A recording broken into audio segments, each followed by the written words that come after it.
오늘 우리에게 주시는 하나님 말씀은 신약성경 요한복음 15장 5절에서 12절입니다.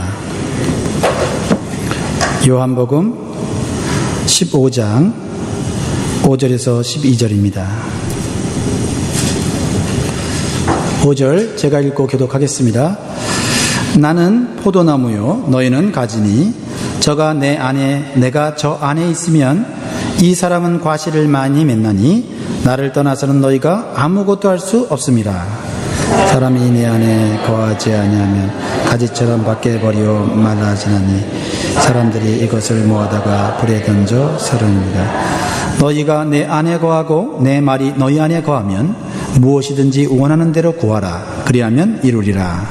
너희가 과실을 많이 맺으면 내 아버지께서 영광을 받으실 것이요 너희가 내 제자가 되리라. 아버지께서 나를 사랑하신 것 같이 나도 너희를 사랑하였으니 나의 사랑 안에 거하라. 내가 아버지의 계명을 지켜 그의 사랑 안에 거하는 것 같이 너희도 내 계명을 지키면 내 사랑 안에 거하리라. 내가 이것을 너희에게 이름은 내 기쁨이 너희 안에 있어 너희 기쁨을 충만하게 하려 함이니라. 내 계명은 곧 내가 너희를 사랑한 것 같이 너희도 서로 사랑하라는 이것이니라. 아멘. 오늘 영광교회 예배에 오신 여러분들 잘 오셨습니다. 하나님의 은혜와 평강이 여러분 마음과 여러분 삶에 충만하기를 소원합니다. 오늘 맥주 감사절로 지킵니다. 지난 6개월 동안 우리의 가정과 우리의 삶을 지켜주신 하나님께 마음을 다하여 감사하시기 바랍니다. 아울러 오늘 이번 주는 7월 4일이 있죠. 독립기념일 우리가 맞이했는데 자유롭고 독립된 나라에서 이렇게 평화롭게 살 수 있게 해주신 하나님께 감사드리면 좋겠어요. 또한 이 나라를 위해 희생한 믿음의 사람들을 우리가 본받아서 이 사회와 이 나라를 하나님이 기뻐하시는 나라와 공동체로 만들어가는 복된 시민이 되기를 간절히 소원합니다. 예수 안에 거하는 삶 세 번째 마지막 또 시리즈인데요. 오늘 같이 말씀을 나누도록 하겠습니다. 한 마을에 큰 홍수가 났습니다. 홍수가 나면 그 물이 무섭습니다. 건물이고 차고 막 엄청나게 떠내려가지 않습니까? 한 청년이 그 홍수에 빠져서 빠르게 떠내려가고 있었습니다. 이제 죽게 되었습니다. 그러자 어떤 용기 있는 사람이 그 청년을 살리려고 물속에 들어갑니다. 자신이 죽을지도 모르지만 이 청년을 살리기 위해서 물속에 자신의 몸을 던집니다. 그래서 그 청년을 가까스로 구원해냅니다. 구조해냅니다. 그런데 안타깝게도 그 구조하던 사람은 그 사람을 구하다가 온몸에 힘이 다 빠져서 그만 물에 떠내려가 죽고 말았습니다. 이러한 이야기가 종종 신문 기사에 나오는 것을 보게 됩니다. 생각해 봅니다. 그러면 이제 물에서 구원받은 청년은 앞으로 어떻게 살아야 되겠습니까? 비록 물에 빠지기 전에 자기 마음대로 자기가 하고 싶은 대로 온갖 죄를 짓고 살았어도 자신이 다시 물에서 구원받아 생명을 다시 얻은 이후에는 보람있고 의미 있는 인생을 사는 것이 자신을 구원해 준 사람에 대한 그 은혜를 갚는 길이라고 생각을 합니다. 또한 그분에게 은혜를 갚을 수 없기 때문에 어려움을 당한 다른 사람들에게 선행의 삶을 사는 것이 자신이 얻은 새 생명에 대한 또 앞으로 자신의 인생에 대한 가치 있는 삶을 사는 것이라고 우리는 당연히 그렇게 생각합니다. 맞습니까? 네. 마찬가지로 우리는 예수 그리스도의 용기 있는 결단으로 죄와 죽음에서 죽을 수밖에 없는 지옥에 빠질 수밖에 없는 우리들을 구원받았고 영생을 얻게 됐습니다. 그러므로 우리는 구원받은 것으로 감사하고 구원받은 것으로 만족해서는 안 되는 그런 복된 인생을 살게 되었다는 거죠. 구원받은 성도의 삶에는 하나님께서 기뻐하시는 선행의 열매를 맺는 것이 당연하고 다른 사람들에게 자신에게 베풀어 주신 그리스도의 사랑을 자랑하고 나누는 것이 우리 남은 인생을 값지게 사는 것임을 우리는 잘 압니다. 우리가 이러한 선행의 열매는 내가 받은 구원의 증거이면서 또 다른 믿음의 측면이에요. 즉 믿음에는 반드시 믿음에 합당한 행위가 나오게 되어 있다는 것이죠. 그래서 우리가 잘 알듯이 이 믿음과 행함의 관계를 야고보서는 우리에게 잘 설명해 주고 있어요. 야고보서 2장 14절로 17절 우리 같이 한번 읽어보겠습니다. 14절 천천히 읽겠습니다. 시작. 내 형제들아, 만일 사람이 믿음이 있노라 하고 행함이 없으면 무슨 이익이 있으리요? 그 믿음이 능히 자기를 구원하겠느냐? 만일 형제나 자매가 헐벗고 일용할 양식이 없는데 너희 중에 누구든지 그에게 이르되 평안히 가라, 덥게 하라, 배부르게 하라 하며 그 몸에 쓸 것을 주지 아니하면 무슨 이익이 있으리요? 이와 같이 행함이 없는 믿음은 그 자체가 죽은 것이라. 맞습니까? 네, 하나님 말씀이니까 맞겠죠. 이렇게 행함이 있는 믿음, 즉 열매 맺는 믿음은 우리 구원의 증거라는 거예요. 그리고 우리의 삶에 기쁨이 넘치는 삶을 살도록 이끌어주는 그러한 열매다라고 기록하고 있는 것입니다. 그러므로 우리는 분명히 알아야 됩니다. 구원은 어떠한 행위나 노력으로 얻어지는 것이 아니라 오직 믿음으로만 받는 것인 줄 믿습니다. 그러나 그 구원받은 믿음은, 그 믿음은 우리를 간신히 구원하는 정도로 우리에게 역사하는 것이 아니라 그 구원을 주신 그 믿음은 우리로 하여금 하나님이 기뻐하시는 행동을 하게 만드는 놀라운 능력이 포함되어 있다라는 것입니다. 할렐루야. 그래서 여러분을 구원시킨 그 믿음은 여러분에게 아름다운 인생을 살도록 역사하는 능력이 있다는 것을 깨닫고 그 믿음의 능력을 여러분 삶 속에서 사용해야 되는 줄 믿습니다. 그리고 예수님을 믿는 것이 구원과 관계가 있다면 예수님 안에 거하는 삶은 열매를 맺는 삶과 관계가 있다라고 말할 수가 있어요. 자, 제가 지난주에 말씀을 드렸죠. 예수 믿는 것과 예수님 안에 거하는 것이 차이가 있다 없다? 있다. 네. 어떤 차이가 있어요? 예수 믿는 것과 예수 안에 거하는 것은 서로 연결되어 있다. 그러나 예수 안에 거하는 것은 예수님을 믿는 것보다 더 깊은 신앙의 단계를 말하고 있다는 것입니다. 그래서 구원받은 성도가 열매를 맺는 삶을 살려면 예수 안에 거하는 삶을 살아야 한다는 것이에요. 제가 지난주에 우리 통역하시는 강 집사님 이야기를 들었지요. 네. 우리 강 집사님 참 좋은 사람입니다. 그래서 제가 강 집사님을 항상 감사하고 있어요. 예. 아, 저런 분을 만나게 해주신 하나님께 감사합니다. 그래서 저분을 만날 때마다 참 기쁘고 즐거워요. 그런데 제가 저분을 좋아하지만은 저분과 함께 한 집에서 같이 산다고 생각하면은 왠지 마음이 답답하고, 과연 나하고 잘 맞을까 하는 두려움도 있습니다. 좋아하지만 같이 산다는 것은 또 다른 차원의 신앙이라는 것이죠. 우리가 예수님 믿고 구원받은 것 감사한 일인데 예수님의 성품을 닮아가고 예수님이 원하시는 열매를 맺으려면 예수님과 함께 사는 삶을 살아야 되는데 그러기 위해서는 우리는 끊임없이 우리 자신을 변혁시키고 개혁시키지 않으면 예수님을 닮아갈 수 없고 열매를 맺을 수 없다라는 것입니다. 우리가 구원받은 성도로서 선행의 열매를 맺어야 하는 것은 우리의 삶의 목표고 사명이에요. 근데 중요한 것은 순서입니다. 순서. 네. 중요한 것은 순서다. 이걸 기억하시면 좋겠어요. 열매를 맺어야 되는 것이 우리의 어떤 삶의 사명이고 책임인데 열매를 맺으려고 먼저 애쓰는 게 아니라는 거예요. 그럼 실패한다는 거예요. 아, 내가 착한 성도가 돼야지. 내가 봉사 잘하는 성도가 돼야지. 내가 정말 많은 사람들에게 선행을 베푸는 사람이 돼야지. 나는 이런 열매에 초점을 맞추면 열매를 맺기가 힘들다는 거예요. 먼저 애써야 되는 게 뭐예요?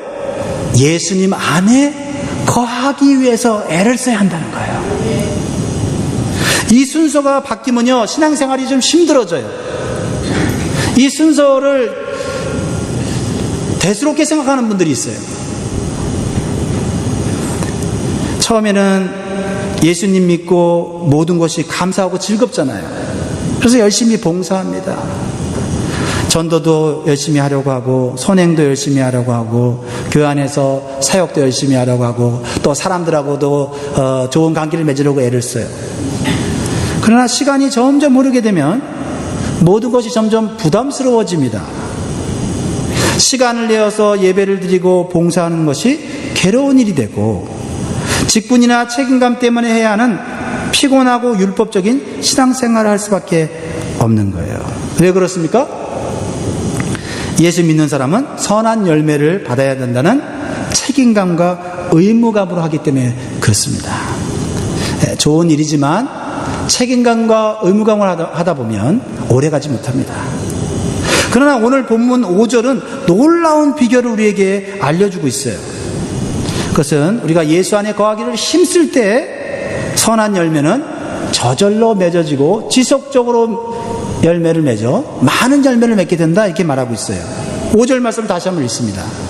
5절 시작. 나는 포도나무요 너희는 가지니 저가 내 안에 내가 저 안에 있으면 이 사람은 과실을 많이 맺나니 나를 떠나서는 너희가 아무것도 할 수 없음이니라. 할렐루야. 이렇게 선한 열매는 예수 안에 거하는 삶의 결과라는 거예요. 그러니까 예수 안에 거하는 삶에 애를 쓰면 처음에는 열매가 조금 열리지만 시간이 흘러갈수록 열매를 많이 맺게 된다, 이 말이에요. 근데 열매를 맺고자 하는데 애를 쓰고 내 힘으로 열매를 맺고자 하면 처음에는 좀 많이 열리는 것 같은데 점점 어떻게 해요? 그 열매가 줄어들고 나중엔 열매를 맺지 못하는 성도가 돼요. 그래서 어떻게 해요? 아, 나는 은퇴했어. 이제 너희들이 열심히 일을 해야 돼. 예, 젊은 사람들이 일해야지 하면서 뒤에 나가 주저앉아 남은 인생을 살게 되는 성도들 얼마나 많이 있습니까? 근데 성경은 말합니다. 예수 안에 있으면 점점 시간이 흘러갈수록 어떻게 해요? 열매를 많이 맺게 된다고 말하잖아요. 그러니까 사람의 힘으로만 열매 맺는 것이 아니라는 것을 알 수가 있겠지요. 예. 세상의 원리는요, 젊었을 때 열매를 많이 맺고 나이 들면 힘이 없어서 열매를 못 맺는 거예요. 쉬어야 되는 거예요. 리타이어 해야 되는 거예요. 근데 하나님 나라의 역사는 뭐냐면 나야 상관없어요. 네. 내가 일하는 것이 아니라 내 안에 성령이 일하는 거고, 처음엔 내가 일하지만 믿음이 좋아지면 성령이 더 많이 일하도록 성령님께 맡겨드리는 삶을 살아갔기 때문에 그런 거예요. 자, 그러면 예수 안에 거하는 삶이 무엇입니까? 첫 번째 비결, 지난주에 제가 말씀을 드렸죠. 잠깐 요약을 해보겠습니다. 네, 얼마나 잘 배웠는지. 자, 예수 안에 거하는 삶은 첫 번째 비결 뭐죠? 내 안에 뭐가 있어야 돼요? 네, 하나님 말씀이 있어야 되는데 잠깐 있는 게 아니고 지속적으로 내 안에서 그 말씀이 거해야 된다, 살아야 된다, 이렇게 말하고 있어요. 네. 혹시 말씀이 예배 시간에는 있다가 예배 끝나고 나면 사라지는 분 계십니까?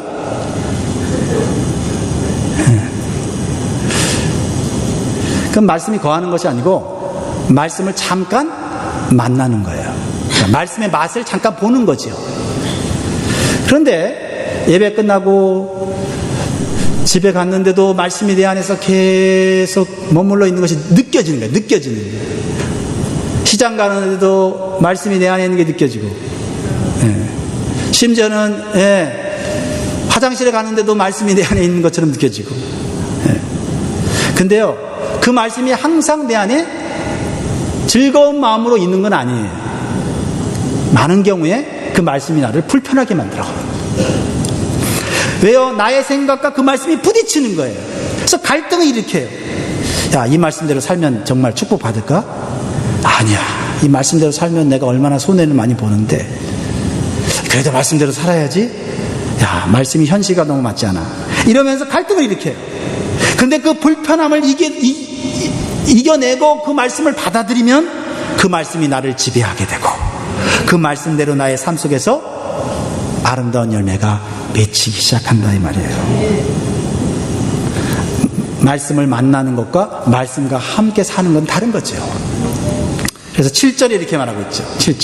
7절을 말하고 7절 시작. 너희가 내 안에 거하고 내 말이 너희 안에 거하면 무엇이든지 원하는 대로 구하라. 그리하면 이루리라. 할렐루야. 말씀이 내 안에서 나를 지배하고 통제하고 나를 이끌어가면 기도하는 대로 어떻게 된다고요? 응답받는다는 거죠. 근데 우리가 거꾸로요. 말씀만 내 안에서 머무는 게 아니고 사람의 말도 내 안에 머물어요. 누가 나한테 딱 뭐라고 했는데 그 말이 내 마음에 탁 들어갔어요. 그래서 말씀을 발로 뻥 찼어요. 그러고는 그 사람이 한 말씀이라고 하면 안 되지. 그 사람이 한 말을 가지고 집에 갈 때도 시장 갈 때도 잠잘 때도 여행 갈 때도 그러니까 여행이 즐겁지가 않아요. 여행 가서 스트레스를 풀어야 되는데 여행 가서 누가 나한테 한 말이 마음에 걸리고 불편하고 화가 나고 상처가 돼갖고 여행하는 동안 아름다운 자연을 보면서도 그 자연을 보는 게 아니라 그 자연 속에 나에게 뭐라고 한 상처를 준 그 사람의 얼굴을 보면서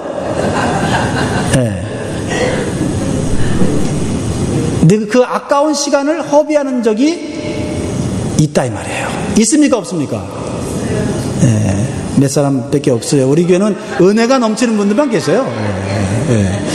목사보다 훌륭해요. 목사는 또 그런 적이 있는데 성도가 속을 새겨서 이렇게 좀 마음이 불편하면은 휴가 가서도 즐겨야 되는데 휴가 가서 또 금식하면서 기도하고 앉아 있어. 그 문제죠. 믿음이 없어서 맡겨야 되는데 말씀이 내 안에 머물러서 나를 괴롭게 하고 나를 불편하게 하는 사람의 말을 발로 뻥 차야 되는데 거꾸로 산다 이 말이죠. 이번 여름에 다시 한번 말씀이 여러분 안에 충만하게 거하도록 여러분 다양한 노력을 할 수 있기를 원합니다. 그래서요, 믿음이 좋은 사람들은요, 노력해야 될 것과 노력하지 않아야 될 것을 구별할 수 있는 지혜가 있어요. 노력해야 되는 것은 내가 사람들한테 잘 보여야지, 사람들한테 내가 그래도 인정받아야지, 거기에 노력하지 않아요. 예수님 안에 거해야지, 예수님을 기쁘게 해야지, 이런 행동은 예수님을 기쁘게 하는 것이 아니지 하고 거기에 노력을 자꾸 하는 거예요. 그러니까 노력을 안 하는 건 아니에요. 어떤 분들은 예수 믿고 노력도 안 하는 사람이 있어. 은혜 받으면 저절로 되는 줄 알아요. 아니에요. 은혜 받고 노력을 해야 되는데 노력해야 될 것과 노력하지 말아야 될 것을 구별하는 지혜가 필요한 거죠. 하나님 말씀이 들어오면 그 말씀이 어떠한 사람의 말이나 어떠한 환경에도 그 말씀을 빼앗기지 않도록 붙잡는 노력을 해야 되는 거예요. 자, 말씀이 내 안에서 사라지는 것은 그냥 아무런 상관도 하지 말고 사람의 말이 들어온 것은 꽉 붙잡고는 그 말씀을 눈덩이처럼 불어내갖고 마저 이자까지 치고 말이죠. 그래갖고 말이죠. 그냥 혼자서 무거운 짐을 지고 가는 그런 경우가 있다. 말씀이 여러분 안에 충만하게 채워지기를 원합니다. 두 번째 비결이에요. 오늘 같이 나누려고 하는 말씀인데요. 두 번째 예수 안에 거하는 삶은 내 안에 지속적으로 거하게 해야 될 것이 있는데 그것이 뭐냐면 사랑, 하나님의 사랑이라고 했어요. 하나님의 사랑이 우리 안에 지속적으로 들어오게 할 뿐만 아니라 그것을 지켜야 돼요. 지켜내야 돼요. 자, 9절 말씀입니다. 9절. 시작. 아버지께서 나를 사랑하신 것 같이 나도 너희를 사랑하였으니 나의 사랑 안에 거하라. 예수님 오늘 말씀하시는데 내 안에 거하라 그러고는 내 말이 너희 안에 거하게 하라. 그리고 두 번째는 내 안에 걸어와라 라고는, 그럼 뭐라고 말씀하세요? 하나님의 사랑이, 예수님의 사랑이 너희 안에 거하게 하라, 이렇게 말씀했어요. 이 거한다는 것은 만나는 게 아니라 그랬죠. 사랑을 잠깐 맛보는 게 아니라 사랑하는 사람과 어떻게 해요? 같이 사는 거예요. 사는 거. 지속적으로. 그러니까 이 말씀은 우리가 예수님 사랑 안에 거하면 그 사랑의 힘으로 우리는 저절로 많은 열매를 맺게 될 거라고 말씀하시는 거예요. 여러분, 사랑의 힘은요, 우리가 생각하는 것보다 더 강렬하고 위대해요. 그죠? 여러분, 사랑의 힘이요, 대단합니다. 근데 이 사랑의 힘이 잘못된 방향으로 가면 엄청난 파괴적인 행동을 해요. 그만큼 사랑의 힘이 커요. 그걸 이제 사랑의 힘이라고 얘기하지 않고 사실은 질투의 힘이라고 얘기를 해야 되겠지만, 자, 여러분 어떤 드라마나 어떤 TV를 보면 이러한 내용의 이야기가 자주 나와요. 한 여자 청년이 대학을 졸업하고요, 직장에 이제 신입사원으로 들어갑니다. 한 마케팅 부서에서 일을 하게 됐는데 들어가 보니까 할 일이 많아요. 그럼에도 불구하고 처음에는요, 직장에 들어간 것이 너무나도 고맙고 감사하고, 그렇지. 그래서 어떻게 해요? 즐겁게 일을 하잖아요. 근데 어떻게 시간이 흐르면 점점 일이 부담스럽고 힘들게 느껴지는 그런 시기가 있습니다. 게다가 팀장이라는 사람이 이 신입사원에 있는 여자 청년에게 온갖 사소한 심부름을 막 시키는 거예요. 그러면 어떻게 합니까? 막 짜증을 내죠. 내가 이런 일 하려고, 내가 대학을 공부하고, 내가 이런 일 하려고 내가 여기까지 왔나 하면서 막 고민하면서 직장을 그만둬야 되나 말아야 되나 이렇게 막 고민하는 그 순간 어떤 일이 벌어집니까? 어느 날 팀장과 단둘이 있게 되는 그런 순간이 쫙 나오는 거예요. 커피를 마시면서 즉 대화를 이제 나누다 보니까 팀장이 생각처럼 까다롭거나 나쁜 사람이 아니야. 괜찮은 사람이에요. 그래서 어떻게 해요? 호감을 갖기 시작해. 요즘 한국말로는 썸 탄다 그러지. 그래서 썸을 타기 시작해요. 드라마 얘기하니까 졸던 사람도 지금 눈을 뜨고 목사 설교를 시작하면서부터 그냥 듣지 않으려고 했던 사람들이 지금은 또 드라마 얘기하니까 눈을 뜨는데 드라마보다 설교가 더 은혜로워야 될지 믿습니다. 그러더니 둘 사이에 사랑의 감정이 막 트기 시작하면서요. 그러면서 이제는 회사 안에서만 이제 만나는 게 아니라 회사 밖에서도 만나기 시작하는 거예요. 이 여자 청년의 삶에 놀라운 변화가 일어나요. 매일 직장 가는 것이 그렇게 힘들고 내가 직장을 때려쳐야 되겠다 이랬는데 직장 가는 것이 어떻게 해요? 좋아요. 좋아요라고 많은 사람들은 경험한 사람 같아요. 예전에는 주말이 되면 피곤해갖고 아무것도 안 하고 귀찮다고 잠만 자던 사람이 주말에도 왜 또 직장 가서 일을 해? 그리고 팀장이 시키는 일뿐만 아니라 시키지 않은 일까지도 알아서 막 하는 거예요. 왜냐하면 자신이 사랑하게 된 팀장과 함께 있으려고 피곤한데도 더 일을 만들어서 하는 거예요. 그리고 그 팀장을 즐겁게 해주고 높여주려고 애를 쓰는 거죠. 그러니까 즐겁게 일을 하는 거예요. 이것이 뭐예요? 사랑의 힘이에요. 일이 줄어든 것도 아니고 자신의 월급도 오른 거 아니에요. 근데 뭐가 변화가 되는 거예요? 사랑의 힘 아닙니까? 두 사람이 어떻게 됐는지 궁금하세요? 다 아시잖아요. 연애하는 그 모습이 회사 사람들한테 다 알려지고 그래서 결국은 결혼을 하게 되죠. 결혼하고 나면 어떻게 되는지 궁금하세요? 다음에 가르쳐 드릴게요. 제가 왜 이러한 사랑 이야기를 우리가 즐겁게 얘기합니까? 신앙생활도 열매 맺는 사람도 사랑의 힘으로 해야 즐겁게 할 수 있고 지속적으로 할 수 있다는 거예요. 교회 사역이 줄어들면 교회 생활이 행복해집니까? 왜 나한테만 이렇게 일이 많지? 일을 줄여주면 정말 교회 생활이 즐거워집니까? 아니잖아요. 사랑의 힘이 내게 있을 때 일이 많든 적든 상관없는 거잖아요. 사랑의 힘이 공급받느냐 못 받느냐가 문제지, 일이 많으냐 적으냐는 큰 문제가 되잖아요. 예수님도요, 이 땅에서 하나님을 위해서 일했는데 식사할 겨를도 없으셨다 했어요. 맞습니까? 네. 병자를 고치시고 수없이 찾아오는 수많은 사람들, 고통 가운데 있는 사람들, 귀신을 내어 쫓아주시고 정말 죽은 사람까지도 살려주시는 수많은 사람들에게 선행을 많이 베푸셨잖아요. 많은 열매를 맺으셨잖아요. 죽는 그날까지 예수님은 선한 열매를 맺으셨잖아요. 특별히 하나님께서 뭐 병 고치라, 귀신 쫓아내주라 하는 것은 예수님에게 피곤한 일이지만은 그래도 예수님이 즐겁게 할 수 있는 일인데, 예수님에게 하나님이 엄청 부담스러운 일을 맡기셨죠. 뭐예요? 네. 십자가를 지고 죄인을 위해서 죽는 일이었어요. 하나님 뜻인 줄 알았지만 예수님에게도 너무 부담스럽고 고통스러운 일이었어요. 그러나 예수님께서 그 십자가를 지고 우리를 위해 구원을 이루신 그 힘은 어디냐? 사람들 아닙니다. 환경 아니잖아요. 하나님과의 관계 속에서 오는 사랑의 힘으로 십자가를 지고 병자들을 고쳐주시고 불행당한 사람들에게 천국의 소망을 주신 거잖아요. 그렇죠?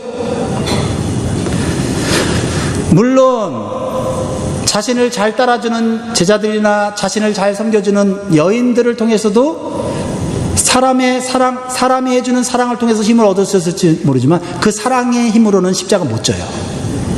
하나님이 주시는 사랑의 힘으로만이 십자가를 질 수 있는 거예요. 그리고 끝까지 질 수 있는 거죠. 그래서 요한복음 15장 9절에 예수님이 이렇게 얘기한 거예요. 9절 말씀 다시 읽으면 아하 할 거예요. 시작. 아버지께서 나를 사랑하신 것 같이 나도 너희를 사랑하였으니 나의 사랑 안에 거하라. 예수님이 우리에게 말씀하셔요. 내가 너를 사랑한단다. 너희를 사랑해서 십자가에서 내가 못 박아 죽은 거야. 근데 예수님이 내가 그렇게 선한 사람이야, 내가 그렇게 좋은 사람이야 라고 말하지 않고 내가 아버지로부터 사랑을 받아서 그 사랑의 힘으로 너희를 섬긴 거야 라고 말하고 있잖아요. 여기에 놀라운 비결이 있지 않습니까?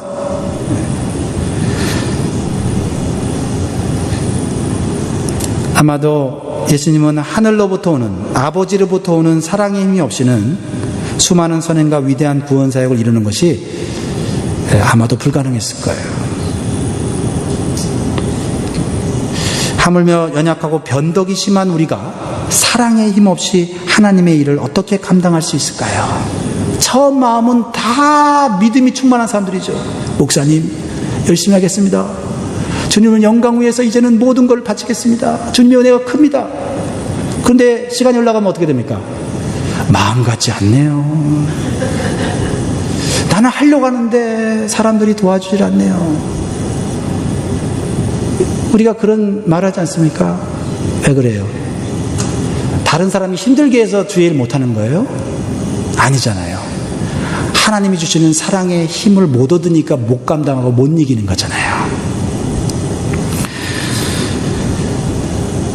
세상 사람들에게 선행의 빛을 어떻게 지속적으로 보여줄 수 있을까요?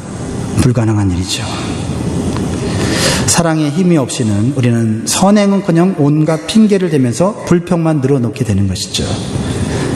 그러나 사랑의 힘을 얻게 되면 우리는 하지 않아도 되는 선행과 섬김을 스스로 하게 되고, 내가 했다고 말하지 않고 뭐라고 얘기해요? 하나님이 하셨다라고 저절로 말하게 돼 있는 거예요. 그게 저절로 열매 맺는 거예요. 그러면 어떻게 우리가 예수님의 사랑 안에 거할 수 있을까요? 다시 말하면 사랑의 힘을 어떻게 받을 수 있을까요? 예수님의 하신 것처럼 하라고 말씀하고 있어요. 예수님의 하신 것처럼 따라하면 예수님처럼 끝까지 십자가 지면서 불평 원망하지 않고 승리할 수 있다고 말하고 있어요. 그게 10절 말씀이에요.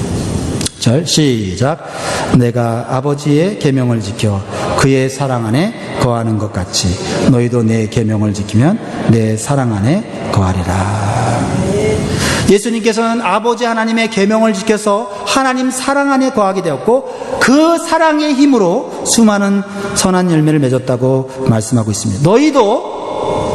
너희들도 즉 예수 그리스도의 계명을 지키면 예수님의 사랑 안에 거할 수 있고 그 사랑의 힘으로 많은 선한 열매를 맺을 수 있다고 오늘 분명히 우리에게 가르쳐주고 있는 거예요.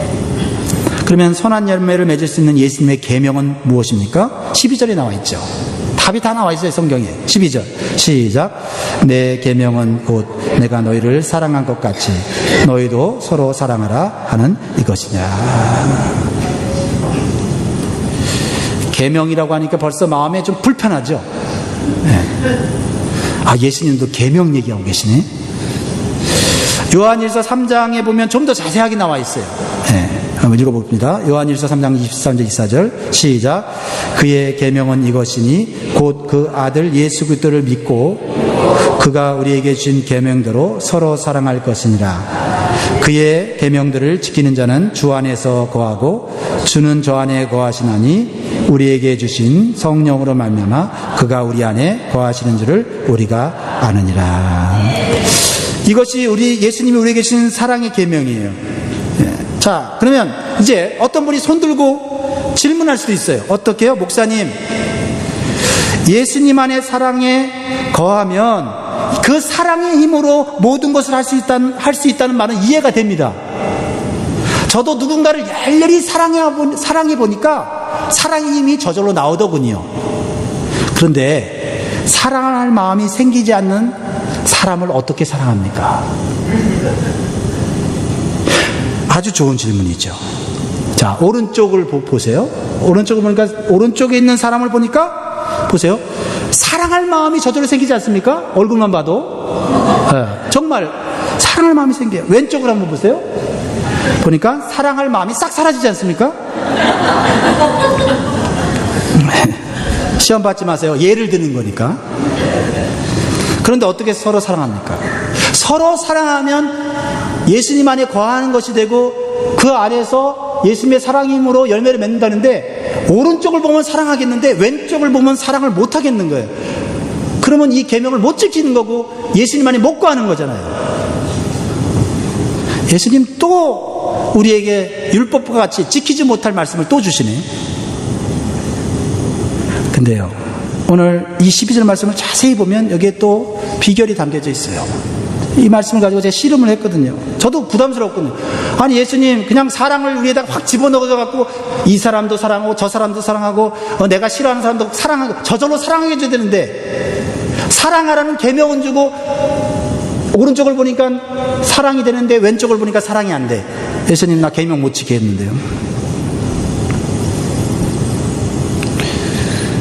우리가 서로 사랑해야 한다는 계명을 실천하기 위해서는 먼저 주님께서 나를 얼마나 사랑하셨는지를 깨닫는 거예요. 주님이 나를 사랑하신 증거를 많이 가진 사람일수록 사랑의 힘이 그 안에서 솟아나는 거죠.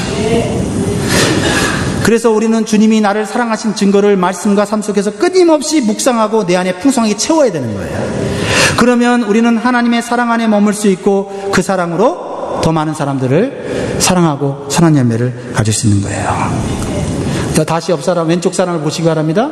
왼쪽 사람. 사랑하고 섬길 마음이 생깁니까? 여전히 안 생깁니다. 안 생기면 어떻게 돼요? 그 사람을 잠시 떠나서 주님 앞에 나아가 주님의 사랑을 다시 묵상해야 돼요. 주님, 내 현재 상황으로는 이 사람 못 사랑하는데 사랑해야 된다는 부담감만 있습니다. 그럼 주님이 나를 얼마나 사랑하시는지 다시 한번 좀 깨닫게 해주셔서 주님과의 사랑 속에서 내 안에 사랑의 힘이 생기게 해주세요.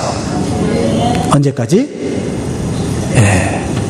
그 사랑의 마음이 생길 때까지. 그러니까 섣부르게 우리가 주님의 계명을 지킨다고 사랑도 못하면서 사랑한다고 사랑해야지 얼굴 찌그리면서 사랑하라고 했어 이게 아니에요. 안 되면 내 힘으로 사랑하려고 하는 거잖아요. 주님 앞으로 나아가 주님이 나를 얼마나 사랑하셨는지 알고 있잖아요. 또 모르는 걸 주님이 우리에게 말씀을 통해서 기도를 통해서 알게 되면 우리는 눈물을 흘리며 주님 또 내가 내 의로 사랑하려고 했네요.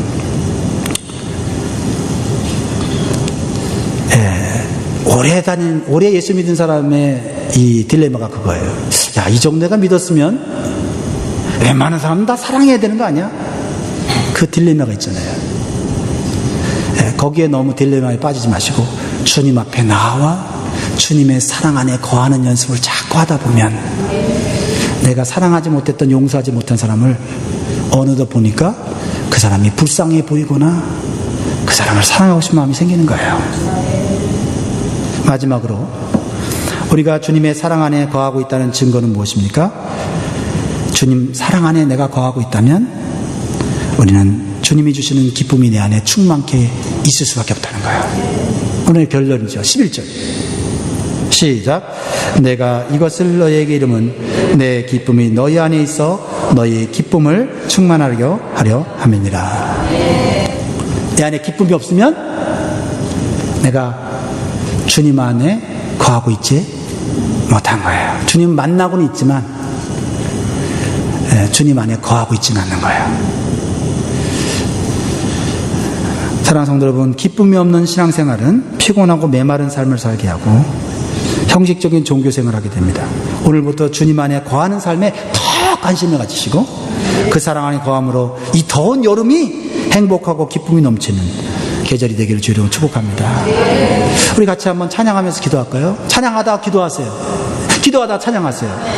하나님의 사랑을 사모하는 자, 하나님의 평안을 바라보는 자, 하나님 사랑하게 해주세요. 기도하지 말고 주님 사랑이 얼마나 큰지 깨닫게 해주세요 라고 기도하시기 바라요. 네, 이 가사 속에 담겨져 있습니다.